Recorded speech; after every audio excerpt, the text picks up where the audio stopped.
Good afternoon, आदाब, नमस्कार। Short notice पे आप लोग आए, आप लोगों का बहुत बहुत धन्यवाद। जैसा आप जानते हैं, प्रॉपर्टी टैक्स को लेके लोगों के मन में बहुत सारी शंकाएं कुछ हैं, तो हम क्लैरिफाई करने के लिए आप लोगों के माध्यम से हम लोगों को बताना चाहते हैं कि प्रॉपर्टी टैक्स एक्चुअल में है क्या और कितना लगने वाला है।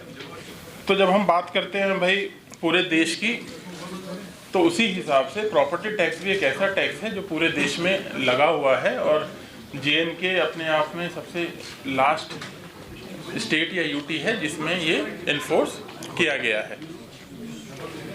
किसी भी म्यूनसिपैलिटी की आय का एक मुख्य साधन जो है प्रॉपर्टी टैक्स होता है। अगर आप देखेंगे कि जनरली जो म्यूनसिपैलिटी के जो काम होते हैं वो लोगों से जो रोज़मर्रा के जो एकदम टच वाले जो कार्य होते हैं वो सबसे ज़्यादा म्यूनसिपैलिटी ही करती है। आपकी साफ़ सफाई होगी, आप घर से बाहर निकलोगे तो साफ़ सफाई होगी, मतलब जन्म से लेके मृत्यु तक जितने भी एसेंशियल काम है वो म्यूनसिपैलिटी के दायरे में आते हैं। और म्यूनसिपैलिटी अच्छे से सर्विसेज प्रोवाइड कर सके तो उसकी एक आय का एक साधन होता है प्रॉपर्टी टैक्स। और ये एक तरह का प्रोग्रेसिव टैक्स होता है जिसमें आप जो गरीब होता है, मतलब आप ऐसा नहीं लगते सब पे एक समान लगाते हो, जो गरीब होता है उस पर कम लगता है और धीरे धीरे उसके हिसाब से बढ़ता है। सबसे पहले जनाब, ये कोई नई चीज़ नहीं है, पूरे देश में लगती है और JNK यूटी में सबसे लास्ट में लगाया जा रहा है। सेकंड, सर ये हर महीने नहीं देना है, ये साल में एक बार देना होता है। तीसरी चीज़, जो भी इससे पैसा आएगा, मान लीजिए SMC का एरिया है तो वो जो म्यूनसिपल कॉरपोरेशन श्रीनगर है ये उनके अकाउंट में जाता है, ये कंसोलिडेटेड फंड में नहीं जाता है। उसी तरीके से आप सोचिए मेरे दूर दराज के कुलगांव की अगर मेरी म्यूनसिपल काउंसिल है तो जो वो पैसा जाता है वो उसके अकाउंट में जाएगा। कुलगांव भी मेंटर सेक्रेटरी था उस ज़िले का, मैंने देखा है वहाँ पे लोग छोटी छोटी चीज़ों के लिए बोलते थे कि साहब ये रोड जो हमें बनाना है या नाली हमें बनानी है, तो उसके लिए पैसे की उन्हें कमी होती थी। वहाँ पे ये जो पैसा जो आएगा वो उसी काउंसिल के अकाउंट में रहेगा और वो वहीं उसी जगह ही इस्तेमाल होने वाला पैसा है। तो एक तरीके से आपकी डायरेक्ट अकाउंटेबिलिटी रहेगी। आप ये भी मानोगे कि जैसे ही आपसे यूज़र चार्जेस लिए गए डोर टू डोर कलेक्शन के, आप सब लोग इस बात को मानेंगे, ये ओपिनियन नहीं है, ये फैक्ट है।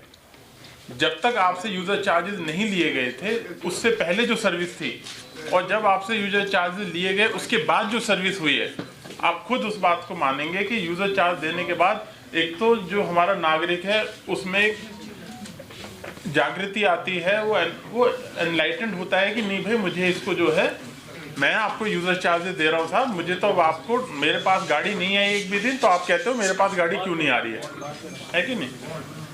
तो इसे एक जागृति आती है। और जहाँ तक रहा JNK के कंटेस्ट में 1000 स्क्वायर फीट तक की जो प्रॉपर्टी है, अच्छा नंबर 1 ये तो आपको पता ही है केवल अर्बन एरिया में ही है, रूरल एरिया में बिल्कुल भी नहीं है। दूसरा, अर्बन एरिया में अगर कोई एग्रीकल्चर लैंड है वो इससे बाहर है। तीसरा, जो 1000 स्क्वायर फीट तक का जिसके पास अपना मकान है वो इससे बाहर है। लगभग 1/3 से ज़्यादा जो हमारे हैं वो इससे ऑलरेडी बाहर हो जाते हैं।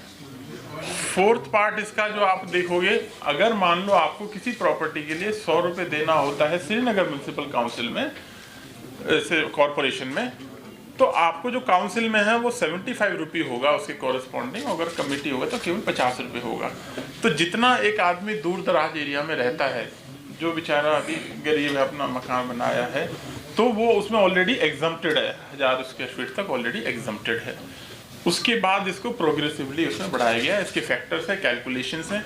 मेरी आप लोगों से रिक्वेस्ट रहेगी, अगर आप इसको एक बार देखोगे तो आपके दिमाग से अपने आप ये मिथ्या दूर हो जाएगी। किसी को लगता होगा पता नहीं 6000 ले लेगा, 10,000 ले लेगा, 15,000 ले लेंगे और हर महीने ले लेंगे, ऐसा नहीं है, साल में है।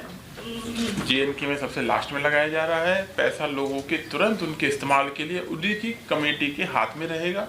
जो काउंसलर रहेगा, जिस एरिया से एक बार कमेटी में पैसा आएगा तो वो उतना ही उससे अच्छा काम कर सकता है। और जो हमारे रेट हैं वो पूरे देश में सबसे कम है। उसका स्लैब आप लोगों के माध्यम से न्यूज़पेपर्स में भी दिखाया गया था कि कितना है। अगर मैं इसमें सिर्फ श्रीनगर कॉरपोरेशन है, क्योंकि कुछ एरिया आप जानते हैं श्रीनगर में भी कुछ पॉश एरिया है, किसी के सर्कल रेट बहुत हाई होते हैं, किसी के सर्कल रेट बहुत कम होते हैं। तो एक रेजिडेंशियल एरिया जो है मान लो 1500 स्क्वायर फीट तक है, तो वो 100 रुपये से लेके 1150 रुपये तक जाता है, मतलब मैक्सिमम अगर किसी का सर्कल रेट है। इसका जितना आपका बनता है उसके लिए एक कैलकुलेटर डिज़ाइन किया जा रहा है जो वेबसाइट पे दिखा दिया जाएगा, जिससे आप लोग भी खुद एक बार उसे देख सकते हैं। शेयर कर दिया है सर, है ना, उसको कर दिया है। बाकी इसके बारे में कुछ ये आप लोग को जो बताना चाहें। Good afternoon everyone. जैसे कि सर ने बड़ी इसको सरल तरीके से समझाया है कि किस तरीके से जो प्रॉपर्टी टैक्स जो अभी 21 तारीख को नोटिफाई हुआ है J&K में, इसको लागू किया गया। 2-3 point sir, I may be there would be bit of repetition also. सबसे पहले कि जब हम कहते हैं कि प्रॉपर्टी टैक्स ये एक प्रोग्रेसिव टैक्स होता है, प्रोग्रेसिव टैक्स इसलिए है क्योंकि ये गरीब पे कम और जिस तरीके की इनकम होती है, जिस तरीके की एसेट्स एक इंसान के पास होती है, उसी प्रोपोर्शन में बढ़ते हैं। हमारे जनरली जब हम बेसिक टैक्सेस की बात करते हैं, एक डायरेक्ट टैक्सेस होते हैं, एक इनडायरेक्ट टैक्सेस होते हैं। इनडायरेक्ट टैक्स होता है जैसे हम GST देते हैं या सेल्स टैक्स देते हैं।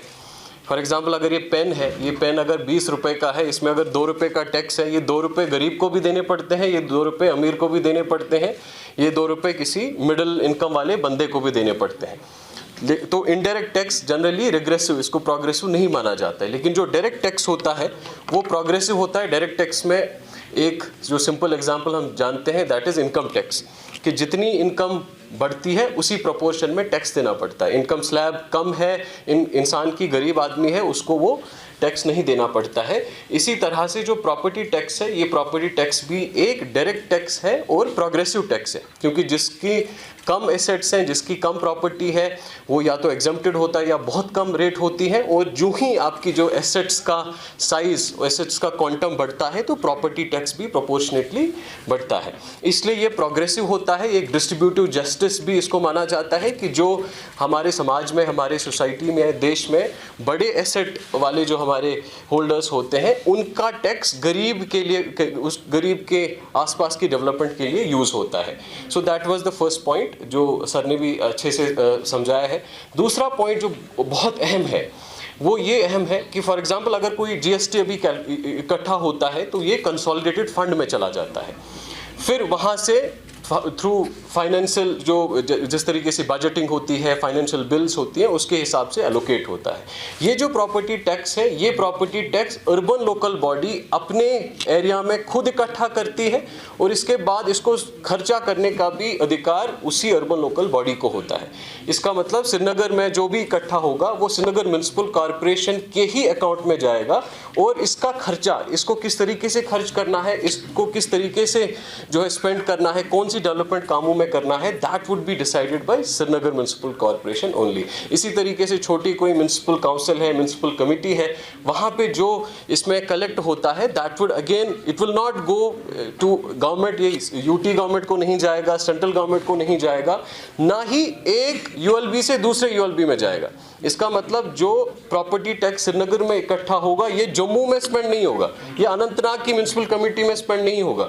इसी तरीके से जो अनंतनाग म्युनिसिपल टाउन में म्युनिसिपल कमेटी जो इकट्ठा करेगी, म्युनिसिपल काउंसिल जो इकट्ठा करेगी, वो सिर्फ अनंतनाग में ही खर्चा होगा। इससे क्या होता है कि लोकल जो म्युनिसिपल बॉडीज होती हैं, म्युनिसिपल कॉर्पोरेशंस होती हैं, उनका रिसोर्स बढ़ता है और इन्हीं कामों से, इसी पैसे से फिर वो लोकली अपनी प्रायोरिटीज़ को सेट करते हैं, डेवलपमेंट करते हैं।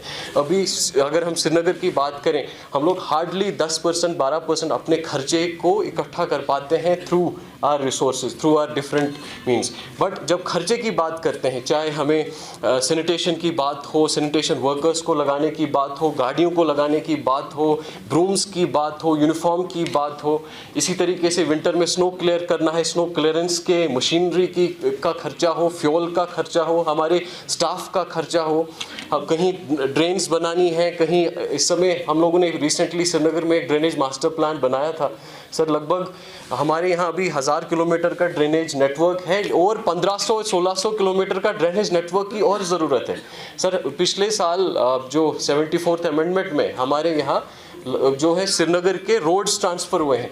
लगभग हमारे पास 2200 किलोमीटर ऐसे रोड्स हैं जिन पे मैग्डमाइज करने की ज़रूरत होती है, जिनको जो मोटरेबल ज़रूरत है। पूरे अगर हम गलियों की बात करें, लगभग हमारे पास 7000 साढ़े 7000 लेन्स बाई लेन्स है शहर में।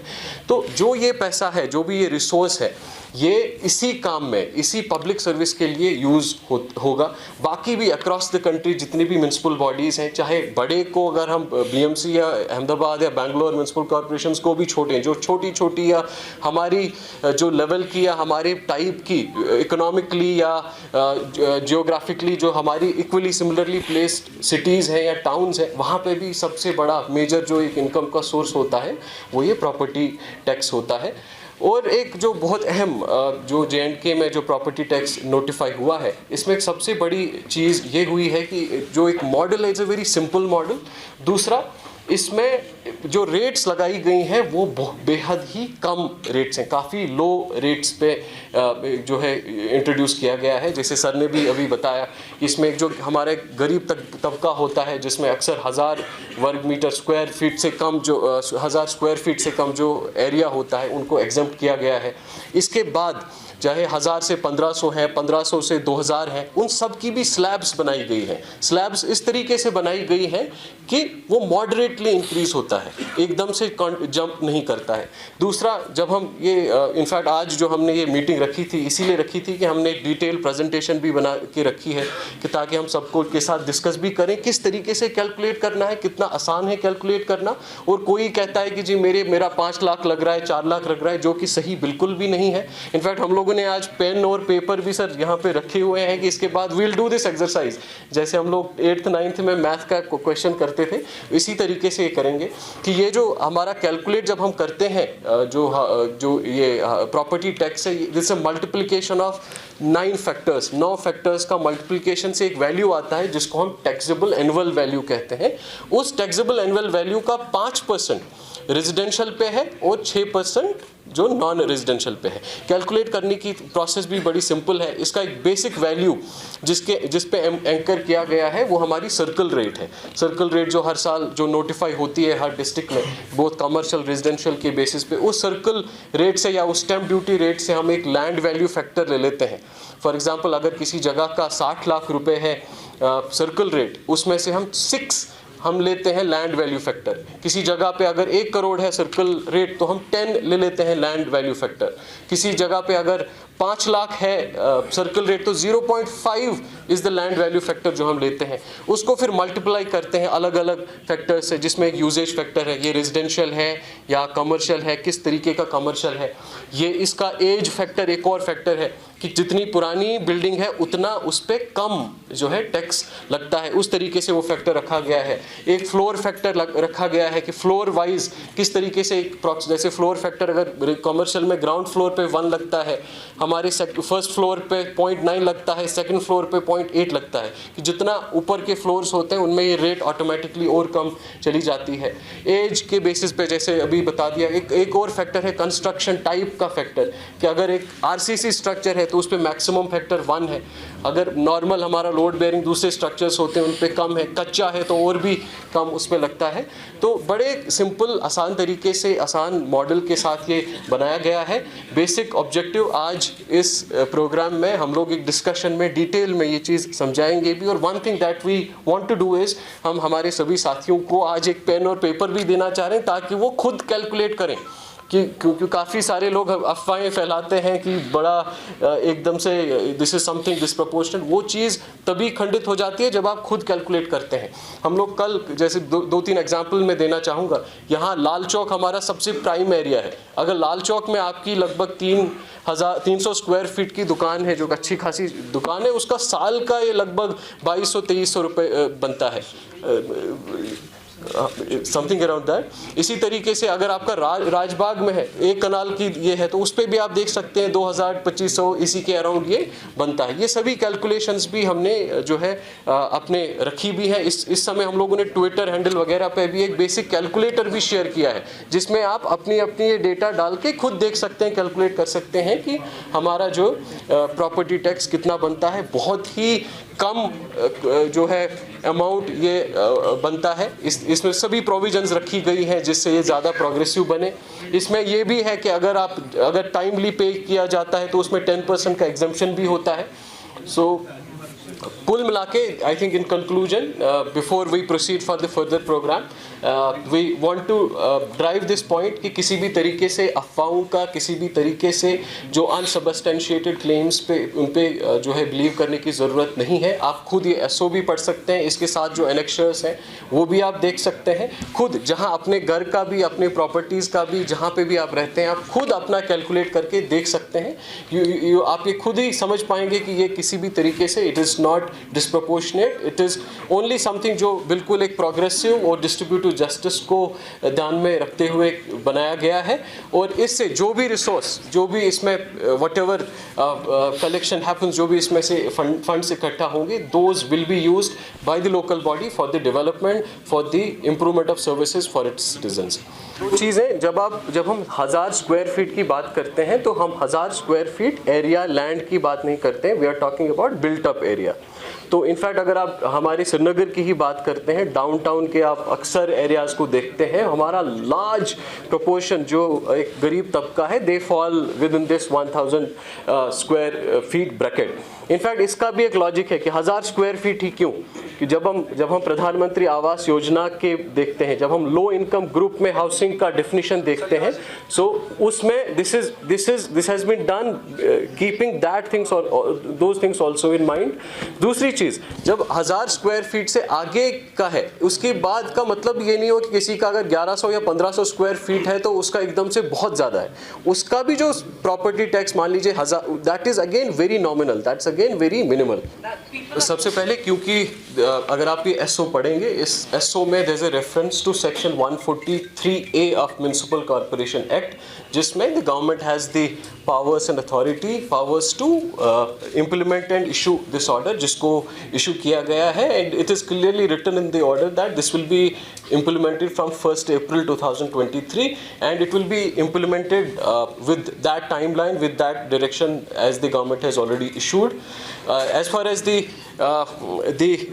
fact is concerned, again कि अगर ये order अगर government ने issue किया हुआ है, but this has been issued for the empowerment, for the improvement of the municipal bodies, मुझे लगता है सबसे बड़ा beneficiary इसका municipal corporation ही होगा। इससे जो भी funds whatever, it's again at the cost of repetition, whatever the taxes will be collected, that will be in the account of municipal corporation only, और हमारी municipal corporation ही decide करेगी उन funds को किस तरीके से कैसे spend करना है।